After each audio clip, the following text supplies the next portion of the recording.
Compulsive hoarding, when saving things becomes a serious problem. Imagine walking into a house where every room is filled with piles of newspapers, old clothes, broken appliances, and countless other objects. There is barely enough space to walk, and many items seem to have little or no practical value. To an outsider, it may seem strange that anyone would choose to live in such conditions. However, for people affected by compulsive hoarding, letting go of possessions can be an extremely difficult and emotional experience. Compulsive hoarding is a psychological condition in which individuals have a persistent difficulty discarding or parting with their belongings, regardless of their actual value. As a result, possessions accumulate over time and can eventually take over living spaces. While many people enjoy collecting certain items, hoarding is different because it interferes with daily life and often causes distress for both the individual and their family members. For many years, compulsive hoarding was viewed simply as a habit or a sign of laziness.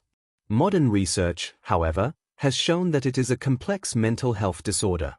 In fact, hoarding disorder is now recognized by mental health professionals as a distinct condition. Researchers believe that several factors contribute to its development, including genetics, personality traits, life experiences, and differences in brain activity. One of the most fascinating aspects of compulsive hoarding is the emotional attachment people develop toward their possessions. A seemingly ordinary object, such as an old magazine or a worn-out shirt, may hold significant personal meaning. Some individuals fear that throwing an item away will cause them to lose an important memory. Others worry that they might need the object someday, even if they have not used it in years. These feelings can create intense anxiety whenever the person attempts to discard anything. Studies have also suggested that people with hoarding disorder often struggle with decision-making. Choosing whether to keep or discard an item may feel overwhelming. As a result, many objects are kept simply because making a decision is too stressful. Over time, the accumulation grows larger and more difficult to manage. The consequences of compulsive hoarding can be serious. Excessive clutter can create safety hazards, including an increased risk of fire, falls, and unsanitary living conditions. In severe cases, essential areas of the home, such as kitchens, bathrooms, and bedrooms, may become unusable. Social relationships can also suffer.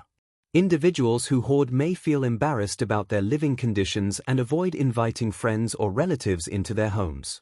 This isolation can lead to loneliness and depression. Television programs about hoarding have attracted large audiences in recent years, bringing greater public attention to the disorder. While these shows often highlight dramatic cases, experts caution that compulsive hoarding should not be treated merely as entertainment. Behind every cluttered room is a person dealing with emotional challenges that may have developed over many years. Fortunately, treatment options are available.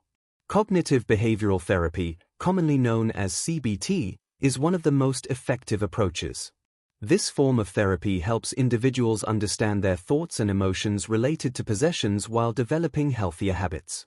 Support from family members, friends, and mental health professionals can also play an important role in recovery. Progress is often gradual, but many people are able to improve their living conditions and quality of life. Compulsive hoarding reminds us that human relationships with objects are often more complicated than they appear. What may look like a simple pile of belongings can reflect deep emotional needs, fears, and memories. As scientific understanding continues to grow, society is becoming better equipped to support those affected by this challenging condition. Rather than judging individuals who struggle with hoarding, experts encourage empathy, patience, and a recognition that meaningful change is possible with the right help.